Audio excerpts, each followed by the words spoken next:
Well, good morning, everybody. I'm Neil Webster of Remit Consulting, and you've got me as your chair for this morning for this webinar. We're hoping to welcome upwards of a couple of hundred delegates to this session, which is looking at cargo bikes and its relevance to the corporate real estate and facilities management field. Just like to thank a couple of partners who've been helping put this together. So Just Ride the Bike, which is Andy Brown, and the Bicycle Association.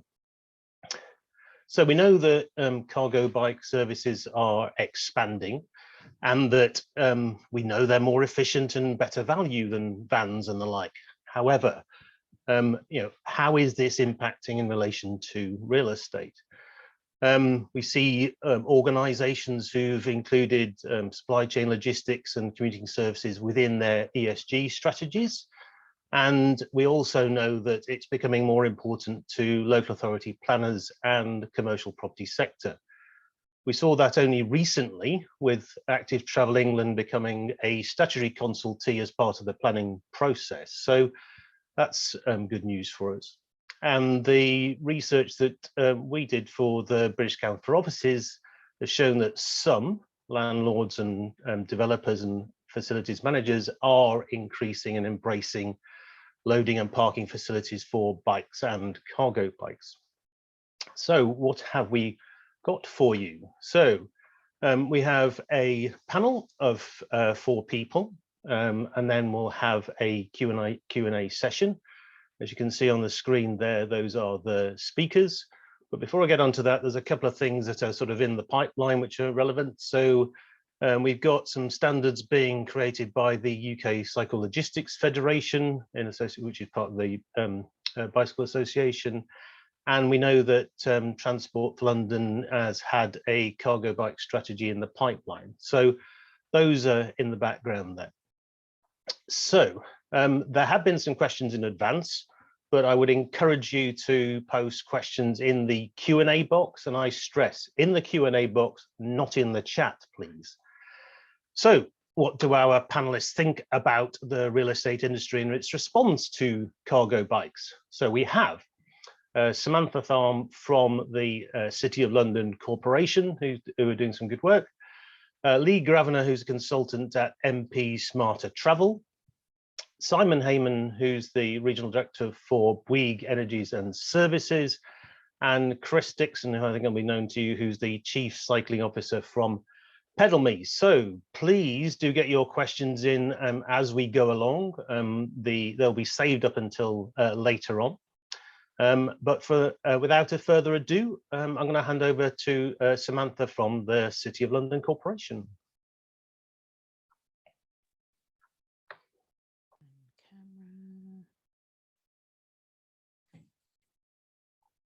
Good morning, everybody. Samantha Tharme. I'm at City of London Corporation. Perhaps move the slides. So next slide, please. What I've been asked to talk about really is future of transport in the square mile and the role of cargo bikes within that. Next slide, please. For those that don't work right in the centre of London, we occupy a very small square mile, literally, and that's why we've got that name. And although we are small, we have 5 bridges coming into our jurisdiction.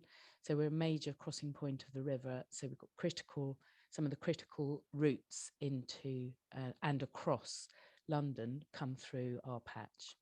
Next slide. Actually, you could go next 2.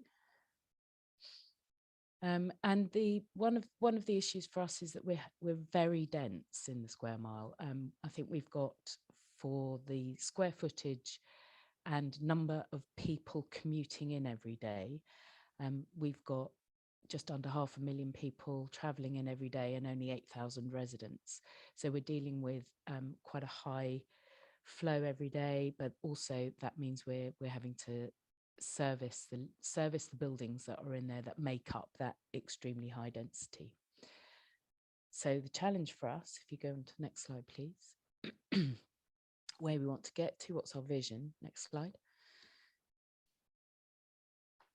we've set ourselves a target of saying we want streets that are accessible to everybody, and they are pleasant to be on, safe to be on, and have a perception of safety. Next slide. Not only a perception of safety, but a reality of safety. Just going to say that. So we've set ourselves 10 outcomes to achieve. Ones that won't surprise you are the accessibility, the safe streets is Vision Zero, more people choosing to cycle, cleaner air and quieter streets, and that cleaner air and quieter streets and our more efficient freight and servicing are obviously critical parts of what we're talking about today. And then obviously you can see the others, not surprising. So we have 90% of journeys in the city are on foot. People are arriving by train or tube or bus and then walking. But we still have, next slide, we still have an air quality problem, and that's predominantly from cars, taxis and freight. Next slide. Deliveries are essential though, and we've got, the city is gradually returning to pictures like this. We've had a quiet couple of years, as everyone knows, but we are starting to return to busy streets, active pubs and bars, high numbers of buses. People are walking, and essentially our deliveries too. Next slide. So within that framework of us creating a more pleasant city and managing our air quality, managing safer movements for people, we still have at the heart of our corporation's objectives is making sure we're still a functioning city. The offices still need to be serviced, all the businesses still need to be serviced. Next slide. So why cargo bikes? Go on to the next one as well. Our traffic composition, you can see that vans 17%, and then cars, private hire and taxi make up a large chunk of traffic coming in. Cycles is a healthy 24%, but we have space for that to increase. And if we can shift a lot of the van traffic and more of the private hire and cars onto zero emission vehicles or last mile delivery bikes, then that will be achieving what we want to do. So hence the role of cargo bikes. Next slide, please. So this is kind of the world as it is at the moment, and not ideal. And next slide. And still large delivery vehicles occupying a big space, and often for small drop-offs. I mean, this one, obviously food deliveries are a bit different when they need the refrigeration, but a lot of what can be done, such as parcels, there's a role for cargo bikes. And I wouldn't mind betting that delivery operative would have been happier with with a cargo bike rather than a trolley. So what are we doing? Next slide. A lot more of our streets are going to start looking like this. We've put the restrictions in to Bank Junction, and there are others on the way. And the vision is that we have streets that look like this, that people can cycle and walk on, pedestrian priority. And so we won't be allowing anything other than cargo bikes and buses through some of the critical routes. And what else can we do? Our enabling policy, next slide. We're as highway authority, we can do certain things, and then there's other things we can't do. But we are in a position, next slide, please. We are in a position to be lobbying central government, along with plenty of our collaborators on this call today. We're lobbying central government to really try and get some regulation in the type of bikes that are on the road. We need them to be safe. we need them to be safe on speeds. We need the and we need the riders and drivers to be safe. But legislation around what can be on our streets, what's legally defined as a bike, is something that's being worked on. I mean, the next slide shows you how big, although this one looks like it's flying. I think they were a bit creative in how they put the pictures together, but we do see these on the street now, and it just shows where for us as a highway authority, we're needing to think quite carefully about what do cargo bikes look like in the future, and what is going to be occupying space on our streets. Next slide. We also are involved in supporting training and trials. Chris, who's on the call as well, has been heavily involved in assisting training for construction sites. And again, this is something that we're really keen to see, is that there's kind of good behaviour. And I think a lot of the bigger operators are keen to have good behaviour and as part of their social responsibility. But also as we see more cargo bikes on our streets, is going to be more important. What else are we doing? Our pedestrian priority programme, next slide, which has emerged out of COVID measures. It's seen very much as pedestrian priority with cycle access as well. So I think what we're trying to make sure, next slide, is that we keep cycle access where we can. So and next slide as well. This is a bus gate through Cheapside, which again is bus and cycle. And next slide. Ensuring our infrastructure permits cycle movements. And the next one as well. And it always ensuring where we're restricting traffic, that doesn't mean we're restricting cycles. We have a bit of a challenge, which I'm sure will come up in the discussion later. Next slide, about some of the standards that we're putting in for our cycle routes or cycle lanes. We have a challenge around the restrictions we need to put in for security after some of the terrorist events we were unfortunate enough to have in our area. But we're very conscious that we need to make sure, from a delivery perspective, but also inclusive and accessible. There are lots of different types of cycles on the road now, that we aren't putting in new barriers to prevent them whilst we're opening up other areas. Next slide. We are trying to enable more last mile logistics hubs. We have some underground car parks that we're trying to utilise. We've hit some stumbling blocks, but it's still within our policy and our actions to take forward. So in spite of the delay in that, that's still something we're working on. And then longer term, next slide, tall buildings and deliveries and access in and around.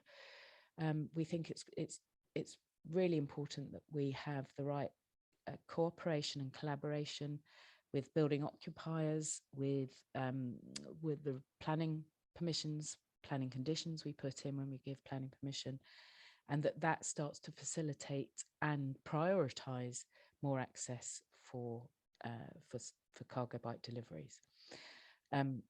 So very last slide, just to finish off, and I think we're probably going for questions right at the end, but I know thank you, Neil, my chairman today will be controlling that. Yes, we are taking questions. Well, questions are coming in as we speak, but we will wrap all questions together towards the end. Thanks for that, Samantha, fantastic. I know that the City of London do some great work. I always love cycling through Bank Junction these days, and I'm aware, obviously, that there are a number of consolidation centres which support buildings in the picture there. In fact, the building that's being finished in that picture definitely has a consolidation centre, but it is finished already. So thank you very much for that. And in terms of talking of sort of good practice and the like, I know that Leigh's been doing some good work in and around London and elsewhere in relation to cargo bike surveys and the like. So over to Leigh. Thank you. Brilliant. Thank you very much, Neil. Pleasure to be here today, everyone. Hopefully you can hear me okay. I'm going to keep the mic near my mouth because I saw a few comments in the chat about it being a bit quiet, so hopefully you can hear me. I'm senior consultant at MP Smarter Travel. We're a sustainable transport consultancy, and I'm going to just talk today a bit more about how we're helping the cargo bike industry with our projects, and give a little more detail about the types of businesses that are using cargo bikes. If you just go to the first slide. So I was sort of told that the brief for this event was cargo bikes are coming. And I wanted just to say that cargo bikes in our mind are here. You know, the picture shows there, that's just in London, but that's a lot of the different companies that we work with who are already using cargo bikes and have adopted in their operations. So I think it's just important to know how much is already going on. Obviously, it's still growing, but our aim is to help cargo bikes become part of the mainstream freight and logistics solutions in urban areas. Well, in all areas. So this picture is actually from a launch event we had in our flagship project, Bikes for Business. It's near London Bridge. We've got lots of couriers there, but we've also got fishmonger, florists, a lot more going on. But I'll just talk a bit more about what MP Smarter Travel are doing in the area. Go to the next slide, please. So yeah, this is basically, try to keep it very simple, but this is what we're doing as MP Smarter Travel.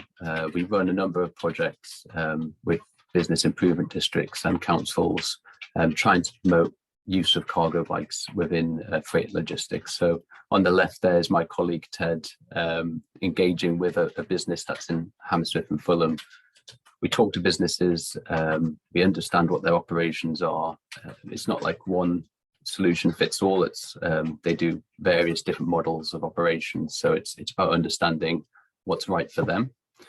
So we gain that knowledge, and obviously we're talking regularly with the industry. So both Ted and I used to work for a cargo bike courier company. I could probably say it used to be Pedalby, so Chris, who's later in this call, was my manager. But yeah, we have a lot of experience in the industry. We have regular conversations with the couriers and the operators, and our role is basically matchmakers for all our projects. We're trying to bring businesses together with the industry. Although bikes have been around for a long time, the use of cargo bikes in freight logistics has grown significantly, partly because of the e-assist aspect and the capacity of these bikes and what they're able to do. And the advanced training and adoption of the bikes. So our role is the matchmaking and bring the business together. Next slide, please. So yeah, this is just a snapshot of some of the projects we've been working on in recent years. At the top, there's Bikes for Business. It's our flagship project, which has been run with Team London Bridge. They commissioned us to deliver that project for them.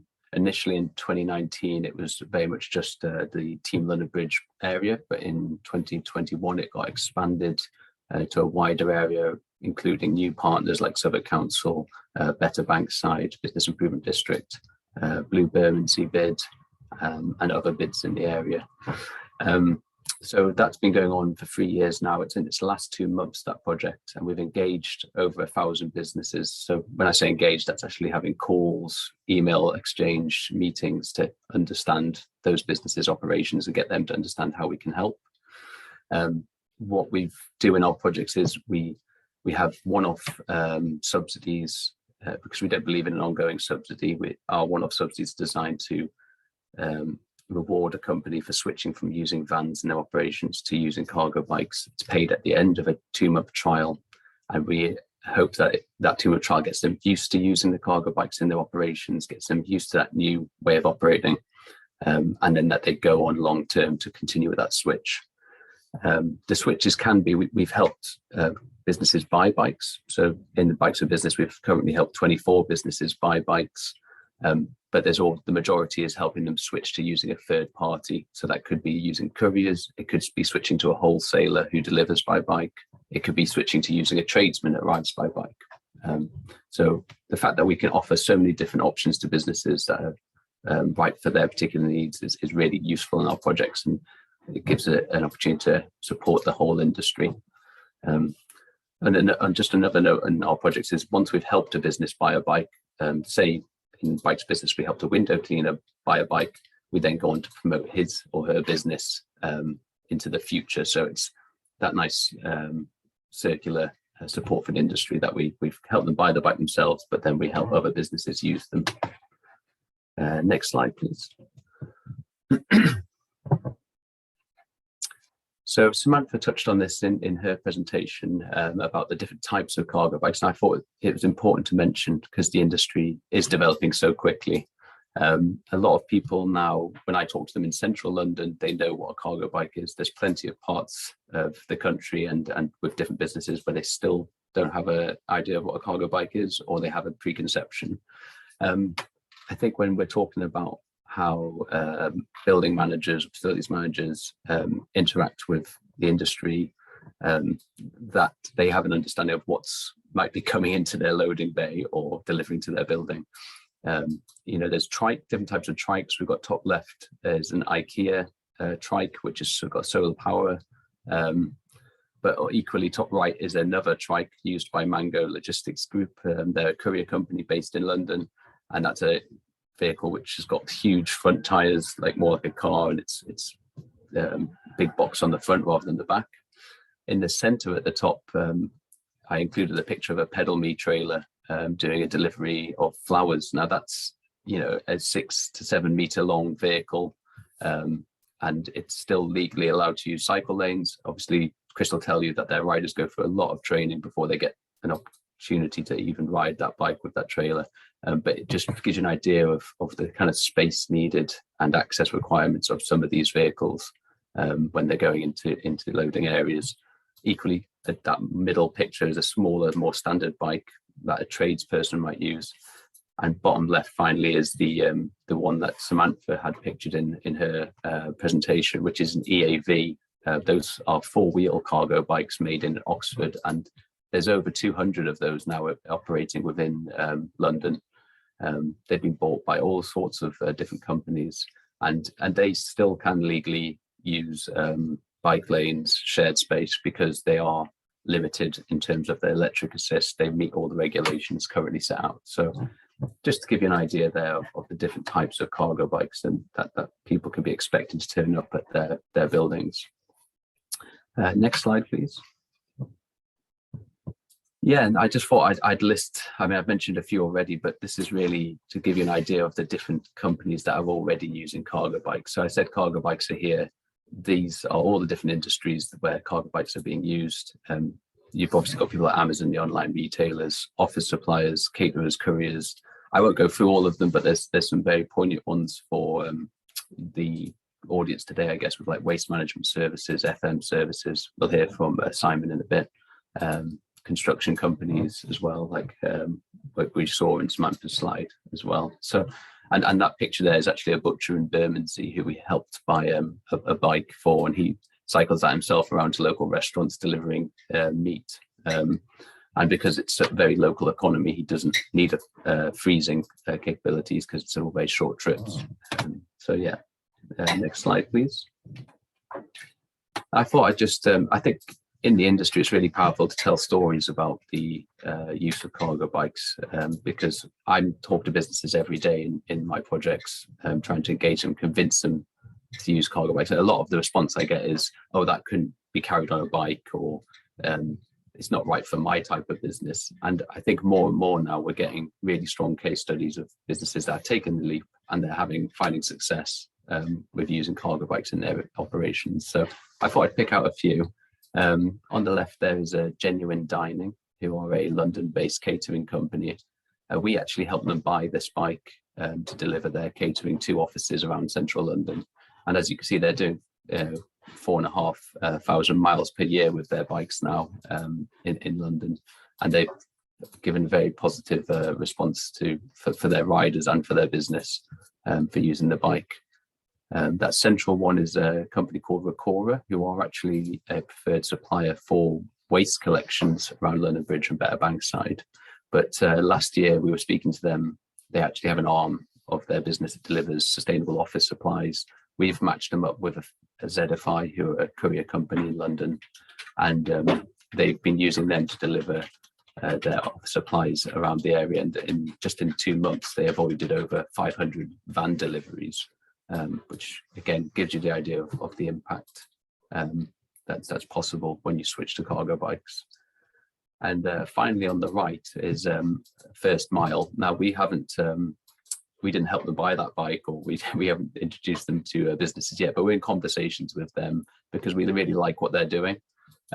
They are using basically the bikes to go to restaurants, to shops, to their businesses, and they're picking up bin bags direct from the door, throwing it in the back of these specially designed cargo bikes, which take up to 250 kilograms of recycling. And then they take them back to a consolidation point. So they have the larger bins in a consolidation area. These bikes are zipping around all day long to pick up the bags and then dropping at that consolidation point, meaning a van only has to come in once a day to pick up rather than going down all these side streets. And obviously, yeah, it says there that the one bike has the same operational capacity as a 3.5 ton small van sized vehicle. So they're saving 20.26 kilograms of CO2 emissions per day just by not having that van going around all the side streets, picking up from every business. Next slide, please. So yeah, I just wanted to sort of finish off the presentation with just a bit about how I think the industry could be helping. From my personal experience as a delivery rider with Pedal Me, but also from the projects and working with the industry and businesses that I've done.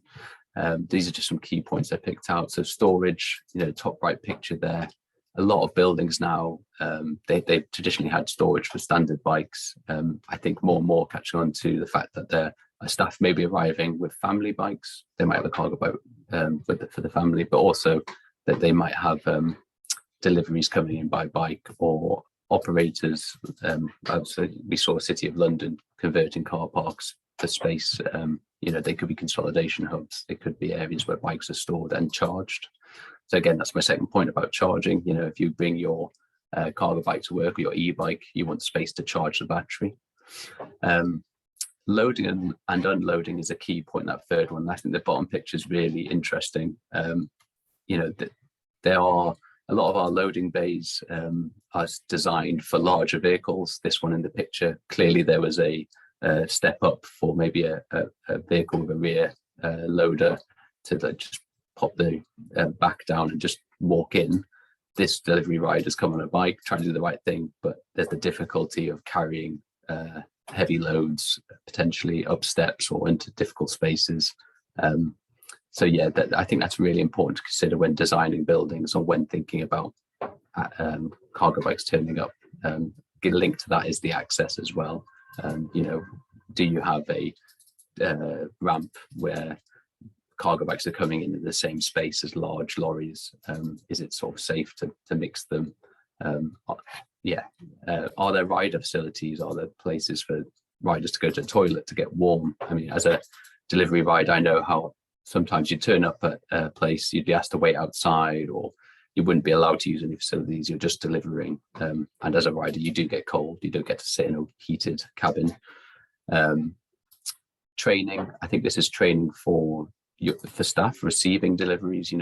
What a lot of the time you turn up on a bike still, there's people don't know where you should go. They don't know if you're allowed into spaces. Maybe they tell you you have to wear high vis, you have to follow certain rules. I think things need to catch up in terms of procedures, policies, and staff need to be trained on that as well. So they need to know this: a bike's turned up, we expect you, this is where you go, this is how it's all done. So a bit of training there. I think a lot of businesses, is what I'm trying to do, is use suppliers who use bikes. So I promote the industry. I ask businesses, okay, you're getting catering delivered, you're getting fruit and milk delivered, you're getting tradesmen come in. Why not use these suppliers who come by bike? So a lot of people in this audience could be switching their suppliers to ones which come by bike, or talk to existing suppliers and try and convince them. I mean, put them in touch with me. That's fine. I'll help them buy bikes and use them in their operations. So, and finally, yeah, promotion. You know, Simon's here today, which is a really great example. What the Bouygues are doing in their industry. I think talk about the stories, talk about what everyone's doing, and promote the use of cargo bikes, because we all know the benefits. It's just getting those good case studies out there. Next slide. Yeah, that's just my contact details and MP Smarter Travel. Yeah, if you want to follow us on LinkedIn or Instagram, there's the contact. But that's it from me, and happy to take questions at the end. So I'll mute now. Thanks, Neil. Thank you very much, Leigh. Some really good practical examples there. I was seeing pictures of the bikes earlier, and it makes you think N+1. You quite fancy a cargo bike, actually.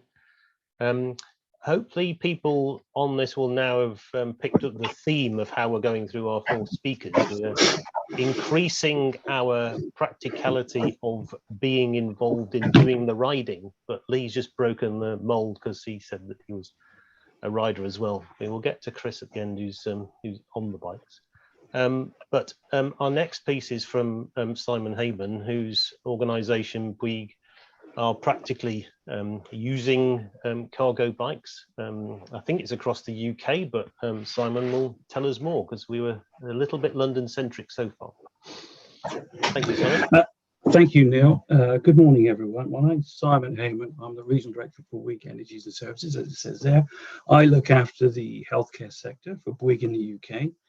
We are a facilities management company, so we maintain around about 60 odd buildings across the UK. And we came to e-cargo bikes about in January last year, and we were going to put in place a small trial. If you could maybe go into the next slide, please. So as I said, we're in facilities management. We put in place a small trial of 5 bikes at the beginning of last year, but they worked so well, the trial, that the trial has basically ended. And if you can move to the next slide, please, I can give you some more details. So we now have 15 e-cargo bikes in service across the UK. No, go back one, please. Thank you. And they make up 5% of our fleet. So we have 300 vehicles in the fleet, and 15 of those are e-cargo bikes. And that's allowed us to off-hire a number of vans. So we've directly off-hired 2 diesel vans. They've gone from our healthcare site, which is an important point really to raise, because the NHS is speaking more and more about air quality in the surrounding areas to their hospital, and they're also speaking more and more about air quality and its effect on the health of the nation. So we run at this moment in time e-cargo bikes out of 2/3 of our healthcare sites. We also run on other contracts such as Westminster City Council. We also do the Cambridge Assessment Centre. We have one in Oxford. We have them in Southmead Hospital in Bristol, and we use them extensively. You know, our riders are reluctant, first of all, to use them. But if you could move to the next slide, please. We find that they have a good take-up. So we are basically the first FM company in the UK to incorporate extensively into the fleet. And the way we've integrated them into our fleet is by changing the way we work. They're not just for delivering a material from our stalls out to the hospitals or out to the buildings, or for using them to go and collect material from the local shops. They're more really for moving around efficiently, quickly, and sustainably around our sites. So we use them extensively to collect the waste from the bins. So instead of driving a 3.5-ton diesel van around the sites once every 2 days, we would take the bike and cycle around maybe once a day or twice a day, collecting the rubbish from the bins. And trust me, we generate an awful lot of rubbish in our healthcare sites that needs collecting. We also have to transport materials for grounds and gardens. So we travel with shingle, we travel with timber, grass cuttings. We use it for everything. One important point I suppose I could raise with you is the training. Our staff, as I mentioned before, were reluctant to start riding the bikes initially, both on and off the road. So we've put in place training now, and we've currently trained, I would suggest, up to around about 16 members of our staff. It's a training not just on how to ride the bike, it's also on manual handling, so how to load the bike, how to unload the bike, and how to maneuver with a bike that's either unloaded or loaded, because it changes. So these types of training do help. It brings a certain amount of well-being to our staff. So the people who use the bikes, they find it better for them. It's better for their mental health. They get out and about. As you can see, the bottom right corner there, that's Harrison. He's at Barnet Hospital. He's got a smile on his face since he's got his cargo bike. And finally, the one point I want to pick on this slide is the air quality. It is a major point, and you'll be hearing more and more of it. Our first speaker spoke about it in the square of the city.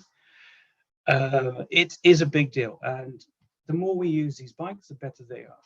If you can go to the final slide, please. Thank you. So for us as a company, the transport, our 300 types of vehicles, they're our biggest source of CO2 emissions. Now, our CO2 emissions count for scope 3 emissions of our clients. They have to report on the scope 3 emissions centrally.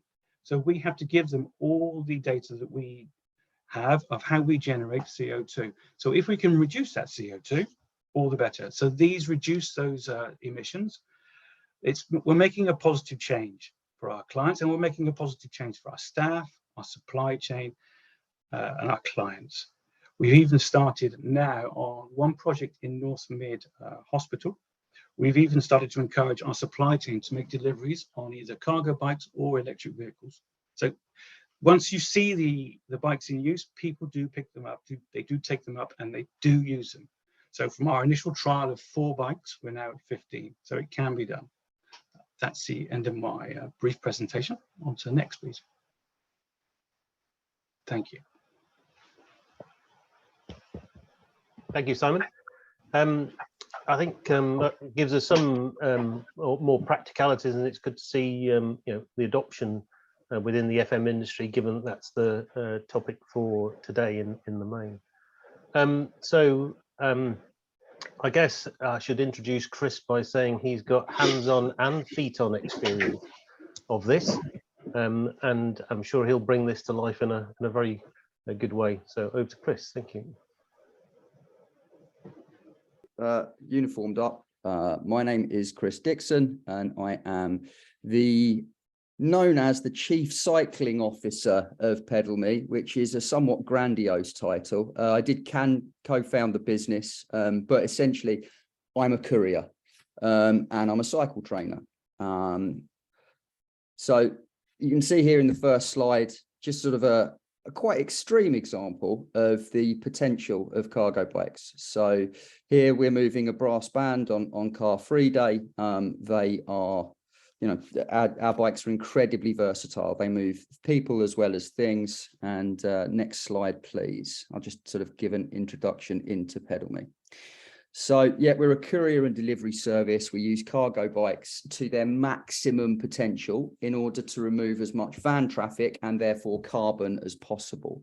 We're a business, we're driven by economics. And so therefore, and we know and understand that this is a profitable industry and it's the direction of travel as well. And we saw this, 5 or 6 years ago when we really started putting the plan together for the business.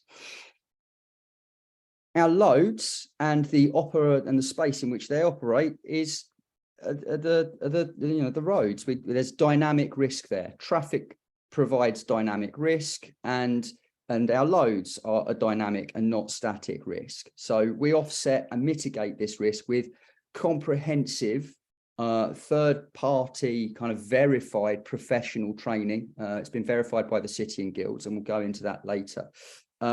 Just to give as a little aside, our obsession with cargo bikes. Here's one in my kitchen. We really do believe in these vehicles, and we use them every minute of every day, both in our personal lives and professional.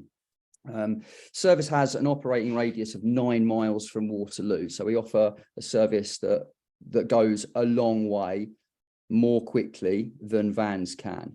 And our bikes are for every urban mile, not the last mile, although we do some last mile delivery, certainly.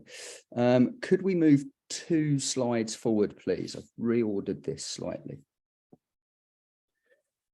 So why we don't use vans. Vans are big, heavy and unwieldy in urban areas. They're difficult to park, expensive to run, and they come with significant sort of fines, liabilities, fuel costs, all those sorts of things. In that picture there, you can see a Citroen Berlingo E-van. And it's a small van, and it can move an astounding half of its own weight, if we're being generous. So that's a 1.7 ton van moving freight of, it lists itself as being able to move up to 750 kilos. So we see vans as being fundamentally inefficient and therefore failing the market. They fail people who use them, both in a service and within their own fleet operations. They're efficient in the sense that for a human, if you move your foot 2 inches, it goes forward, but it's not an efficient system for moving goods. They also sit in the traffic they create. And if you're paying a driver to sit there doing nothing, that is a woefully unproductive use of time. They're slow. Their top speed in traffic is really not very much. And indeed, vans are the traffic. And we use cargo bikes to beat that traffic and offer significant performance advantage to people who use us. Vans are dirty. E-van or ICE, internal combustion engine, they have significant embedded carbon. And if you just look at the graph at the bottom of that slide there, which is repeated in the next slide, the embedded carbon of an electric van is actually greater than a standard van, and they're heavier. So they also, because they're heavier, create significant braking and tyre particulates that ICE vans don't. So please don't be fooled by the zero emissions phrase when when we're pointing towards vans. It's not true. Cargo bikes aren't zero emissions either. You have to put food in the people who use them, and we also produce brake dust and little bits of tyre rubber. So there are no zero emissions solutions. It's just about lowering those emissions as much as possible. Now, the reason we also don't use vans, and we acknowledge that vans do have a purpose, just not in our business model, is that the state is putting in infrastructural changes that continue to make them less and less and less efficient. They're being phased out. And so therefore we see the future as being mostly using cargo bikes for all of the goods that they are suitable for. And that is a tremendously wide and varied number of use cases. Of course, you can't use a cargo bike to bring girders to a construction site, but you can use it to bring a cement mixer onto a site. No problem at all. One slide back, please. So we obviously use cargo bikes. Now in that picture, you can see one of our bikes laden with beer barrels. They are empty. They're not, we can carry 4 full Kegstar barrels, but no more than that. But those are empty. So our bikes can carry 13 of those, and we use these to do reverse consolidation. So for example, we will go to, we have, anything up to like 55 bikes out there in the city at any one time. And we will use those bikes to collect empty kegs and bring them into HQ for a single HGV movement, fully laden, to then go back out to Dartford, I believe, where Kegstar are based. So that's one use case. Now, our cargo bikes are nimble, and we use all of the road space to beat traffic, not just cycle lanes. Cycle lanes are a bit of a red herring here. There's not too many of them in town that give us significant performance advantage. In many, many circumstances, it's simply quicker and more efficient to filter around or through traffic. And we can do that on a 2-wheeled machine because they are nimble. Even though they look it, they look a little bit cumbersome. They're not. They are genuinely nimble machines. They're light as well. So when we were looking at the Berlingo, 1.7 tons moves 750. Our system, 60 kilo bike can move up to 150 kilos. And as Leigh mentioned earlier, we also have trailers, and that sort of doubles the weight capacity to 300 kilos. Of course, mitigated with training. They're supremely efficient. So not only do they do door-to-door pickup, so you don't have problems with parking, contingent on a user being socialized to park them responsibly in cities. They're run on relatively small batteries that are cheap to charge. Our riders carry 3 batteries across the day, and we will do an average of about 55 to 60 miles across those 3 batteries. They're cheap to run. We have the skills in-house to maintain them. So the cost of ownership versus a van is really much lower. And they're quick. Now it says 60% quicker on motors in that slide. That's for delivery work. When we're doing courier work, i.e. single point to point, we are finding across certain jobs we're more than twice as fast as the van at doing the same job. So you can just get so much more out of the vehicle for your business than you can with a van. You know, one of the things that we pride ourselves that we're able to do, there's plant hire companies out there that offer delivery promises within a certain time. So there's a company out there that offers a 4-hour promise. You know, we can do a 2-hour promise for them without even thinking about it. We do that basically by just bypassing traffic. This is clean. It's the most efficient way of doing things. We can move up to 15 miles an hour, e-assisted, faster if we need to, and the rider wants to put some whack in. But you know, we're as clean as we can be. But important to note that we are not zero emissions. So if my calculations are correct, we need to go 2 slides forward, please. So the reason that we can do this is about training.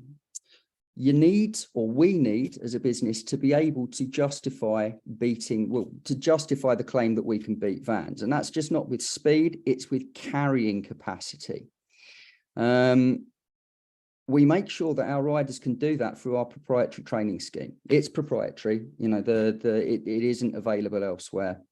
Cargo bikes themselves on their own will not do the job. They need skilled people to use them. We have pass or fail training. That's really important. There has to be a judgment. This person is good enough to do this job the way it needs to be done. The training contains the techniques that you need to be able to safely move 2 times your own body weight on this machine. And that's about balance techniques.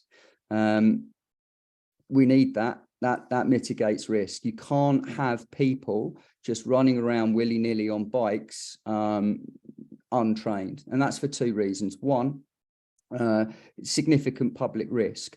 But 2, I need someone who is 55 kilos to be able to move the same amount as someone who is 70 kilos and 6'2". I am 5'7" and I am 70 kilos, and I don't have any trouble moving 150 kg on a bike. It's really important to get that point across. But the training isn't just about techniques, it's about socialization. The road is a social space, and you need to be able to behave accordingly within it. You need confidence to know what you can do and what you can't do and what you shouldn't do, and behaving accordingly is just so important to protecting the future of the industry, because we can't operate on a basis where it's a Wild West. And also, we don't want to see brands dragged through the dirt, or indeed through red lights, or riders that are just, you know, running around not being polite and more toxic, because it's about reputation for us, and it's about reputation for the clients we represent as well. So our training is verified by city and guilds. This is really important. It is the only training out there that's been third-party verified as suitable for professional use. That's not to say other trainings aren't, it's just that ours has been verified as being so. Now, Our experience on the road, next slide, please. Our vehicles have equal access to the road as any other motor vehicle, barring spaces that we are legitimately excluded from. No one wants to be riding a cargo bike up the Westway or around the M25. We don't have to use cycle lanes, and if we did, we wouldn't be able to offer the efficiency or the speed advantage that we actually have. The road, because of the training, provides very little operational risk for our business. So dynamic traffic, we understand that and mitigate for it. And we need our bikes to go where business is. And cycling infrastructure doesn't go where business is. It's designed around commuters. It's designed around allowing people to use the space to get to work or to get children riding to school. That's what cycling infrastructure is for. It's for providing a safe space to allow people to use their vehicles safely by separating them from traffic. We don't do that. We aren't required to use cycle lanes. We never have been, and we won't. In law, it won't be a thing that we have to do. So we are used to operating complicated systems with predictable outlying issues, people popping out too quickly at junctions, dodgy lane changes, that kind of thing. And we do that whilst carrying dynamic loads. So, the issues we have as a company just have been mitigated. What we do find in the road space is that within a social system, you might upset people by how you behave or are perceived to behave. There is cyclist stigma out there, but it has little impact on our business in the road space. We also find that trained socialized riders can often get themselves out of any kind of situation by being respectful and communicative. Key part of finding advantages in the space is working and cooperating with other road users. But we do get abuse, specifically female riders as well. A lot of people on the road think it's okay to abuse in all sorts of ways. I won't go too deep into that. I'm not sure it's that important, but yeah, it's not fun for a lot of our people out there. But that is not due to being on a bike or working hard for a living. It's about the treatment they get from other people on the roads. Now that's different to our experience in loading bays, because the on-road space is a public space, but most loading bays are private.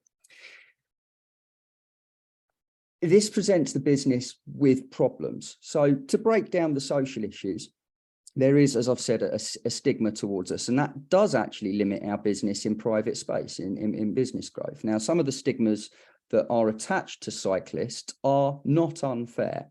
I have witnessed riders acting dangerously, being rude, acting with impunity. Cyclists aren't licensed. They don't have to pay road tax, but then there is no road tax and whatever. We don't need to go into that. Many cyclists don't have insurance. We do. Untraceable, unidentifiable cyclists in your loading bays that operate with a lawless mentality are not healthy things in private spaces. And I can understand why people are excluding, or loading bays are excluding cargo bikes. But it's really, really important that there is a difference between professional people doing a job and people just commuting any way they like. Their loading bays is basically access, open access, ability to come in, do a job. We don't really need anything to change in those spaces other than that policy. We are more than capable of operating in loading bays where there are static risks. The dynamic risk in these spaces is really very, very low. And if we get access to there, then we get access to the clients, and then we can start removing their carbon. Big example, 1 Canada Square, we can't get in. And that means we can't sell to any of the clients in that building, and we can't reduce their carbon. So I think I'll cut that short there. That's probably the hammer point. Thanks, Chris. Sorry for having to cut you No, off, no, that's because, fine. it's all very Absolutely good fine. stuff. If everybody could come back on with their videos now for the panel. There's there's over 40 questions, and well, actually some of them are questions actually, in the Q&A. There's some opinions in there as well, but that's the norm for a webinar, isn't it? So I'm going to start off with a question to all of our panel, which sort of starts off a sort of pretty strategic level, really, which is asked in advance. I haven't made these up; these have come in. So, if you wouldn't mind answering in the order that you've spoken, so Samantha first. What do you see as the biggest challenges for scaling up cargo bikes in cities, and try and focus that in relation to the corporate real estate and FM industry? Samantha. I suppose, yeah, so I was just pausing to think what I see as the biggest challenge. I think still for us, the biggest challenge is restricting the vehicles we don't want in the city. So we still have quite a battle in bringing in restrictions for vans, restrictions on other vehicles. So the more that the end users are supporting us in restricting that, gives the space over to utilize cargo bikes. So the more people wanting to use cargo bikes and make the best of a new network that restricts internal combustion engine and restricts larger four-wheeled vans, that's our biggest challenge.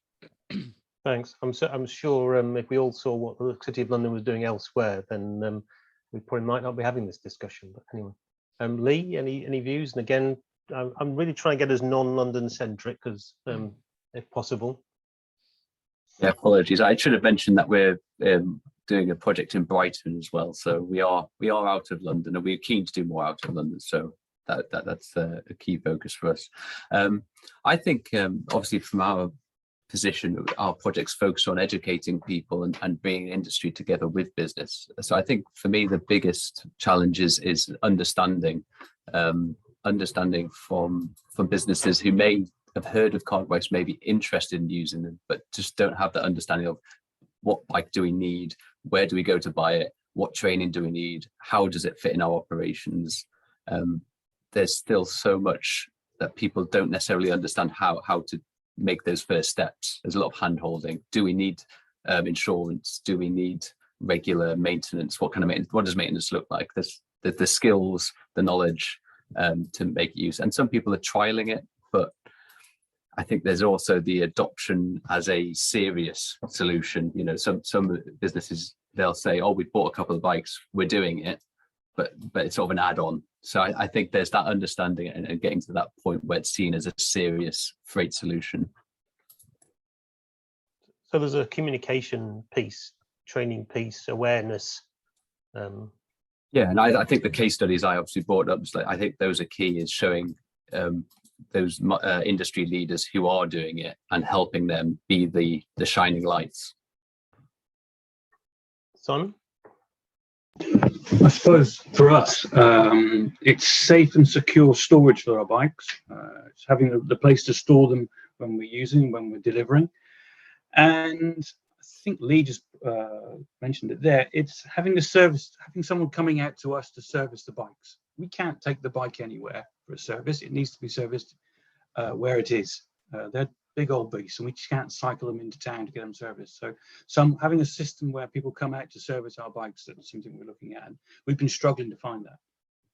So Simon, just so I got an idea, of the 15 bikes, how many of them are servicing London and how many in the rest of the UK? I would suggest 2/3 are in London and the other third is outside. Okay. Chris, I know where you are based, but views on how this affects the UK as a whole. But Yeah, I mean, geography, topology, is somewhere hilly or whatever else. There's all sorts of things that there's a sweet spot for cargo bike use, and yes, dense urban areas make more sense. But I mean, Beata Qubits with Cargo Dale is proving that cargo bikes can be used in kind of hilly areas, in in rural areas. I think it just sort of comes down to willingness to try and putting aside budget to experiment. And you know, I think one of the other big problems for adoption is culture. So there are companies who have trialed it a little bit, but the working floor is not particularly receptive to moving from a van to a cargo bike, not because you know, just because it represents change, and change is that particularly rude C word in some businesses. You know, Chris, you said working floor then, did you?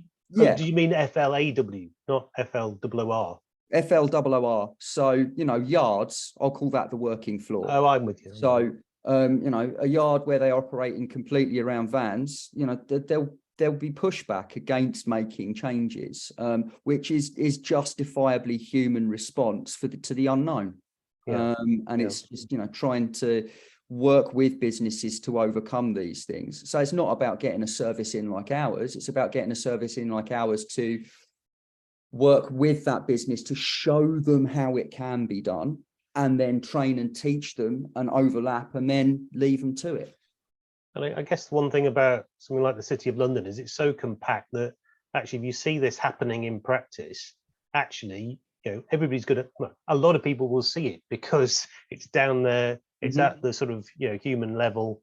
And whereas in bigger cities, it's a mile away, you don't see it, type of thing. So it's that visual thing that plays to what Leigh was talking about.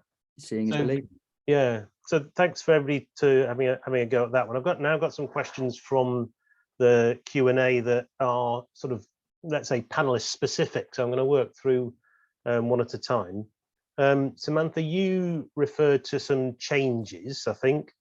So one of the questions was, how have businesses and logistics operators been consulted on the changes to space? And I think by space, we're talking about on-road, off-road provision.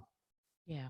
Well, we have necessary statutory consultation on any traffic orders we're putting in place. So where we are restricting a street to cycle and bus only, that will have traffic orders and there will be formal consultation. But we always try and make sure we've done informal engagement in advance of that. And we work with the business improvement districts as well. So we try and make sure we understand as much as possible what the opportunities are and the limits are as well. So with some of the big building operators, the facilities managers there, we've had some pushback because of the number of companies that they are dealing with within one building can make it quite a challenge to restrict what they're doing. But then we have others that are more progressive. We have had building managers come to us and say, we're trying to launch this sort of virtual platform for procurement. Can you support us? Will you help us with accreditation on it? And that's the sort of thing that we try and make the most of, is where there's an incentive and a business incentive for an external operator or occupier or provider, that we then look at what we can do to support that. And some of that is supporting trials. Some of it is looking at where we put the traffic restrictions in. And some of it is just the right collaboration at the right time, talking to the right people. Do you know, Samantha, how many new buildings have now got consolidation centres? So your point about consulting with the individual tenants, if there's a consolidation centre, then sort of they've got no choice, because people can't get a single package to a building, it has to go through there. Do you know how many are in operation? We've got, there's one that's in operation which came in as a planning condition. And then there are a few more in the pipeline, so that have been given planning permission with consolidation tied into it. And then there's a few more that have sort of come to us on a voluntary basis and said, we'd like to do this. So I think there's one which we insisted on, and probably two that have come voluntarily, and then a few more in the pipeline. But those are some of our tallest buildings. Yeah. So I think the one you're referring to that definitely came with the planning consent is 22 Bishopsgate. And I think if I'm trying to do my best as a chair here, there are some questions about how can local authorities influence policy in order to make changes for the benefit. And I think that sort of is one in relation to that. So I am going in speaking order because it's the way I've written these down. So Leigh, I guess it's my little bête noire, I suppose, but what do you think is the appetite for cargo bikes and the like in outer London compared to inner London? And maybe you could expand that, because it's not in the question, but I'll expand it to sort of, where to put, to Chris's point, are we seeing it outside of London as well? Yeah, I think it's just looking at the chat. I mean, there's already been somebody mentioned about using trikes in Sheffield. We've heard about Cambridge and Oxford usage. We've done our previous project in Brighton. Heard about Cargodale. I know up in Newcastle they've been using cargo. So there's plenty of examples, I think, across the country. I think Chris is probably good to comment on this as well, but it really relies on the density of the drops.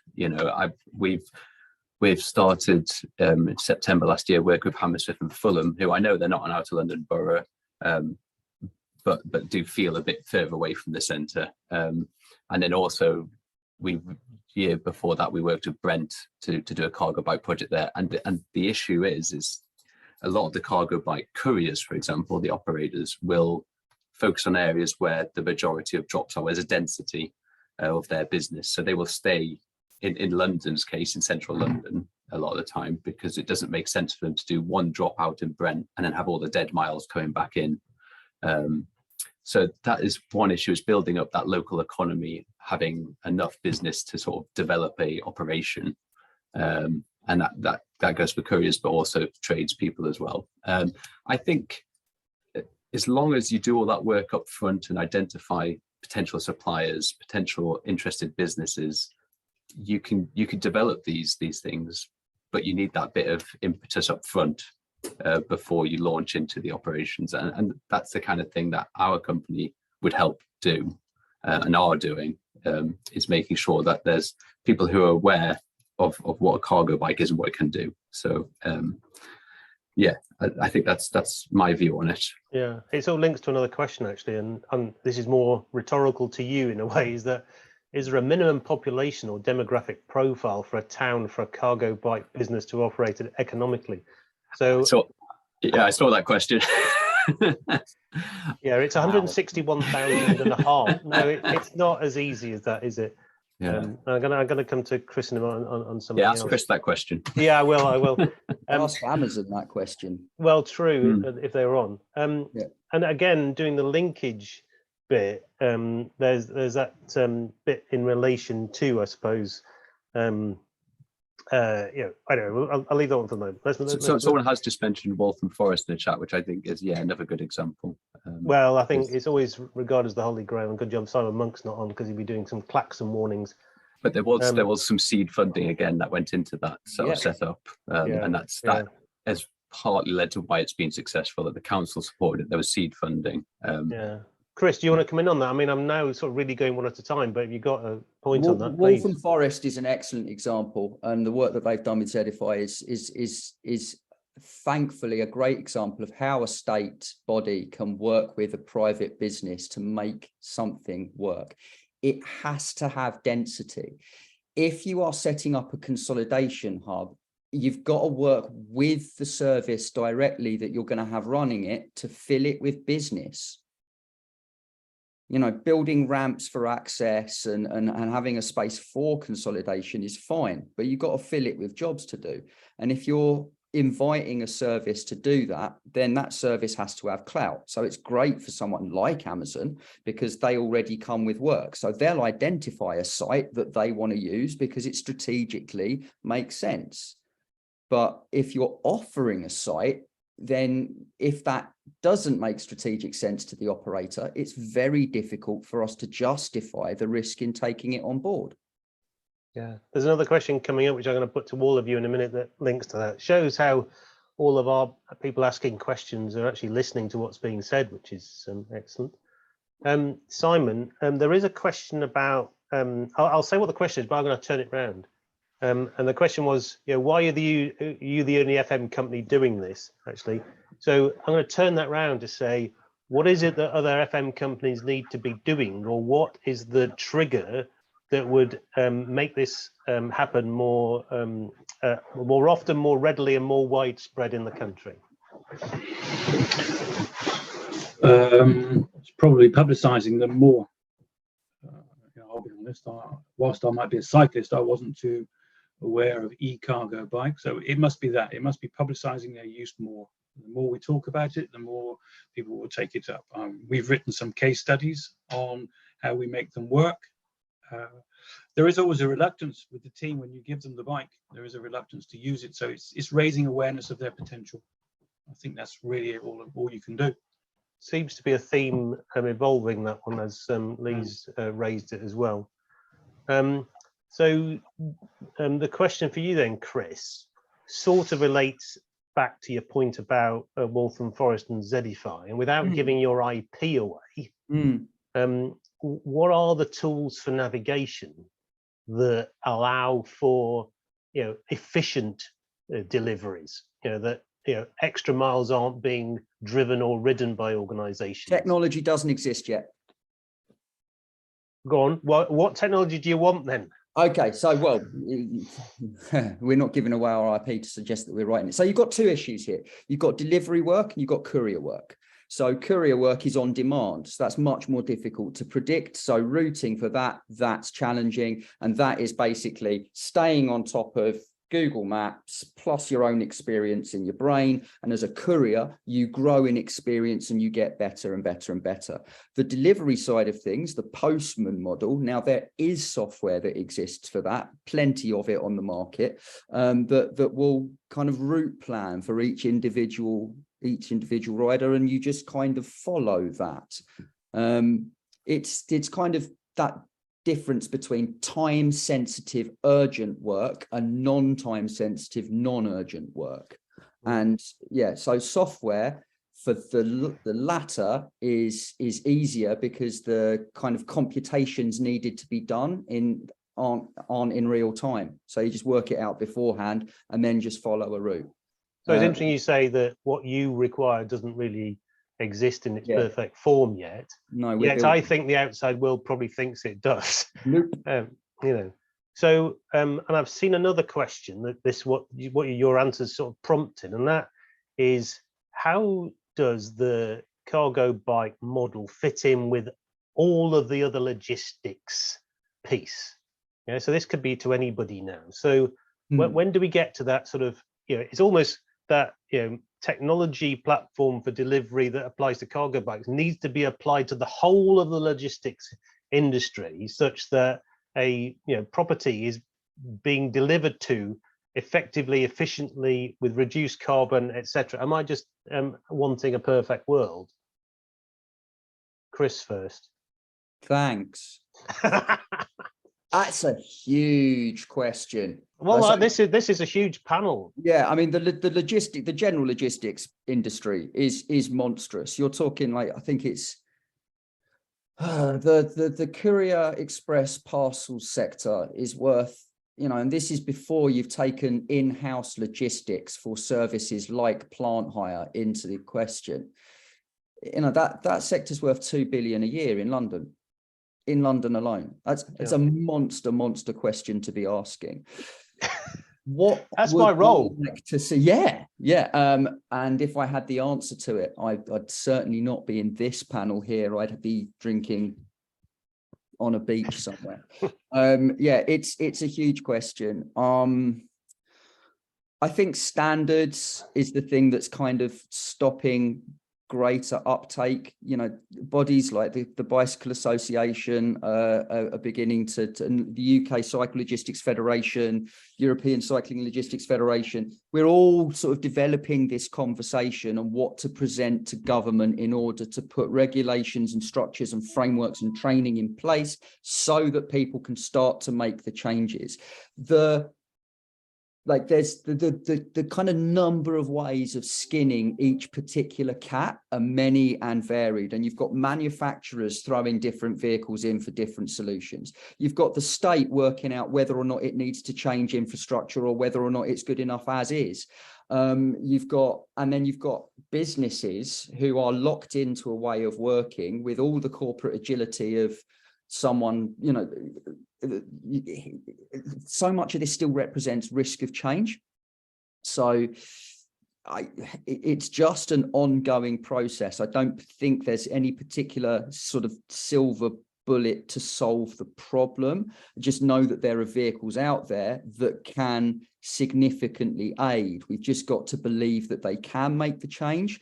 There's ongoing demonstrations that they do make the change, and it just buy in hard and as quickly as possible.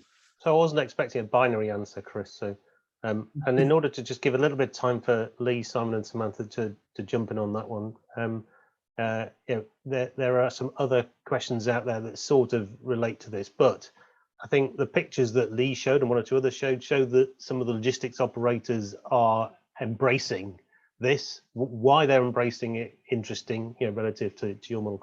Leigh, Simon, Samantha, one of you going to help Chris with his, Simon. Yeah, I think you shouldn't be waiting for legislation to push you to do something. You should take small steps. You know, it's down to each individual company to do it. It's not, you know, don't wait for other people to set legislation to facilitate your life.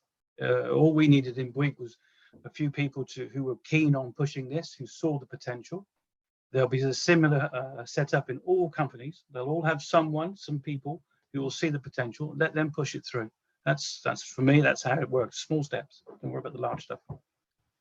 Yeah, I suppose from our perspective, it's dissemination. It's continuing to show good practice, the trials that are working, and then us really making the case for taking the other traffic out as much as possible.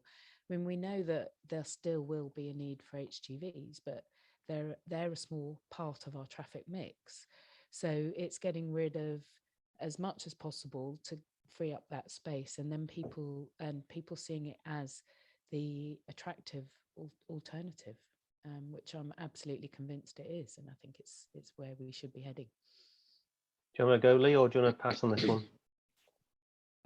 I think I was quite just specific point relating to what Chris was saying. I think businesses do get locked into a way of working. I mean, there's plenty of conversations where I've come to a business and said, have you thought of cargo bikes? Would you try it? And as I said in my presentation, they come back with, we couldn't do it by cargo bike. The loads are too big. We use a lorry or vans. And then when you get into nitty gritty, they say, well, actually the individual parcels, whether that's coffee or tea or something, are only 10 kilogram per parcel or something, or less, 5 kilogram. You realize, well, actually this could be broken down into bike loads. Yes, you would use several bikes instead of one van, but it is possible if you just think differently. So we're talking about all the examples out there, which is great, and I totally want to do that, but there is that hand holding, going to those people and explaining how it applies to them, so they don't get locked in and they can think differently. Because I saw there was a question about how like van loads and the weights and the limitation of the technology of the bikes and the weight they can carry. It's not about a bike being able to take 500 kilograms. It's about using the bike in the operation the way it's supposed to be used. To use the weightlifting analogy, the O'Carroll formula applied to cargo bikes, it gives a significant better ratio, doesn't it? I know Chris will nod on that one. So there's a all right, I'm going to do a bit of a plug here, which is my sort of way of saying quite a few of these questions are not really specifically focused towards property and CRE. So your best way of getting those answered is to attend the Cargo Bike Summit on the 31st of March, which will follow details later on. I'm sure Juliana would love what I've just done there. But the question I'm going to ask, and I'll prelude it by saying that I'm aware of a property developer who have acquired an asset, I think it's a car park actually, and are going to be developing a logistics hub in London.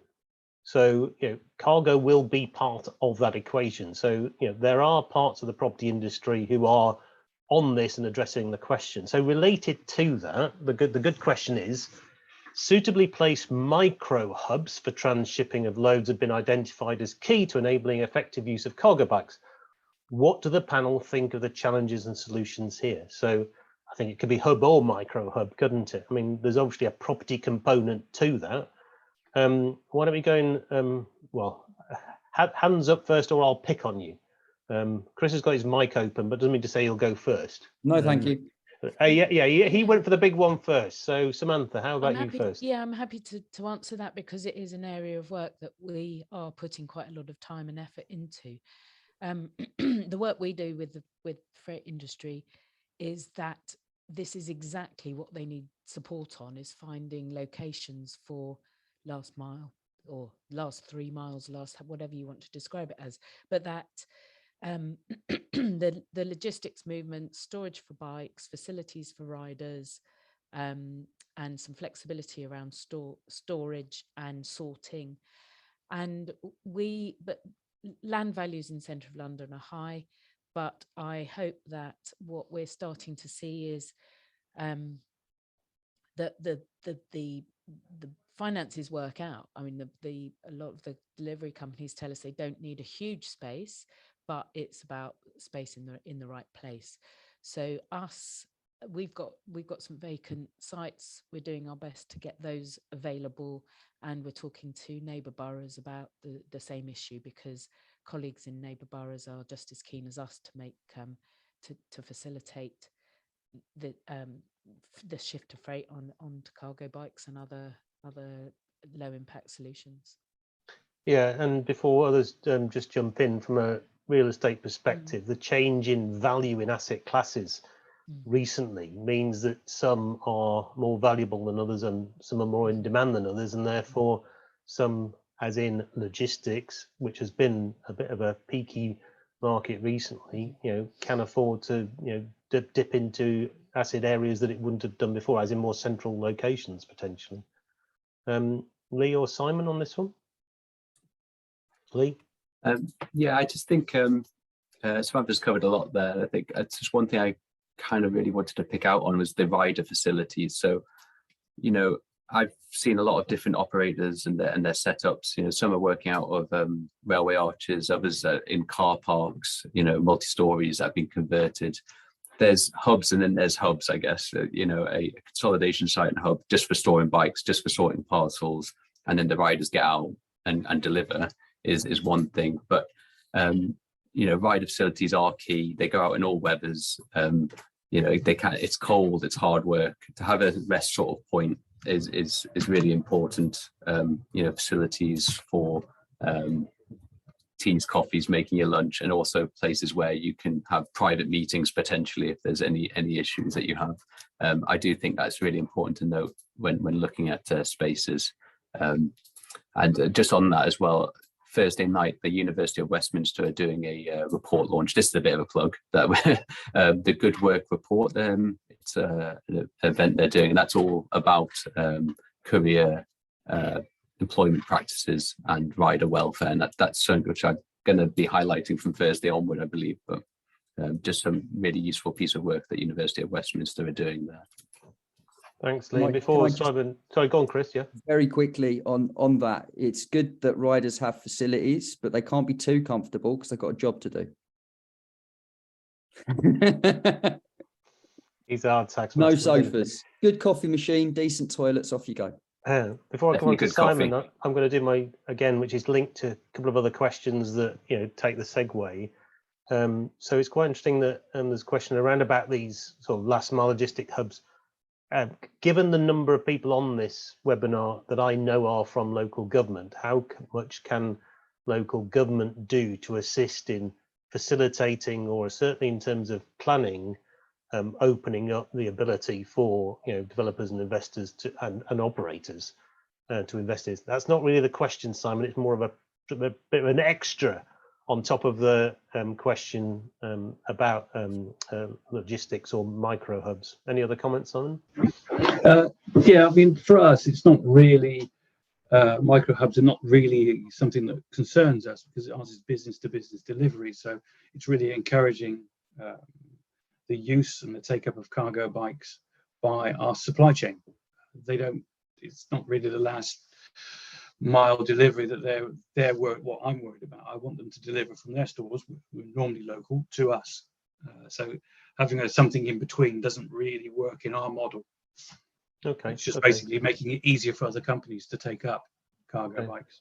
Whilst I've got you though, Simon, there's another one, and you don't have to answer this because it might be a bit too business specific, but somebody's asking who delivered the training for you, who delivered the cargo bike training for Bouygues and NHS staff? It was Bike Works at the Queen Elizabeth Park. Okay. We're sort of nearly drawing to a close, so I always give the opportunity for panelists to ask other panelists a bit of a question. So have any of you got a question for your other panelists in this last little bit? I suppose I've got one really for Go Samantha. for it. Our cyclists, they're always concerned about cycling from A to B on the roads. So it's just really what the local governments can do to help them, really appease their fears. Say, this is what we're doing for you. It's raising that awareness, I think. Being safe and feeling safe. Yes, that's right. Part of it, yeah. Well, I mean,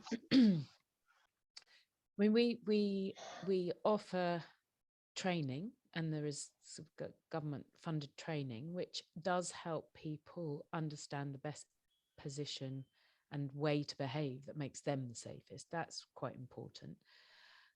But we are continually campaigning to address safety issues, road danger that's caused by other vehicles. We're campaigning for slower speeds in the city still, and we constantly are trying to improve standards of other vehicles. A lot of the HGVs have standards which mean they have vision, all-round vision, they have cameras, they have sound alarms. I think from my own experience that tends to be better in London than outside London. I often feel safer cycling here now that the infrastructure is in place and the training's better than I do outside London. But I think it's a mixture of infrastructure and training, and that training includes other drivers, not just cyclists. So we focus on that. But infrastructure, I think, is really critical to look at where you are and what you can provide. When I worked in Coventry, I wouldn't advocate cyclists and the infrastructure being exactly the same as it was in Oxford, because you've got kind of a culture shift there. So there's the more we can do to make roads actually safe and reinforce that message for new cyclists, I think the better. But that's the overview of it, and we could go on with a long list of what else we can do. Thank you very much. Very much emphasize the training aspect. Our training course before someone actually does a job in anger is 6.5 hours long. That's fully comprehensive and supported. So, you can't wait for the infrastructure to get safer. That's slow. Teaching people to use what's out there to the best advantage, that's the way to do it. That's the way we do it. Chris, I've always been tempted to put myself forward for one of your Please training come. courses just to see what it is. But anyway, this is obviously my public statement that I've thought about it. So first of all, as we're drawing to a close, I'd like to thank the 4 excellent panelists. I've really enjoyed the discussion. It's felt like you 4 sat in my front room and was just having a nice chat about what is a topic that's sort of dear to my heart anyway. So thanks to Samantha, Leigh, Simon and Chris. Also a particular thanks to something like 150 participants for taking part, sometimes putting your chat in the questions, sometimes putting your questions in the chat, and sometimes putting your questions in the right place.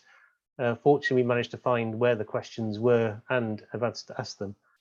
As I said, there are more questions that we could answer. So the best way to do that is to come to Samantha's home, as in her employment home. That's the Guildhall in the City of London on the 31st of March. And there'll be more on this particular topic, lots more on all related, cargo bike activity. The recording will be available on demand, and slides will be sent out to all the delegates. Thanks to all the sponsors which are appearing on the screen now. And I would like to hope to see you on the 31st of March. Thanks for taking place, everybody. We will now drop off and there'll be a little bit more promotion about the event on the 31st. Thank you very much. It's exactly 11:30. Thank you. Thanks, everyone.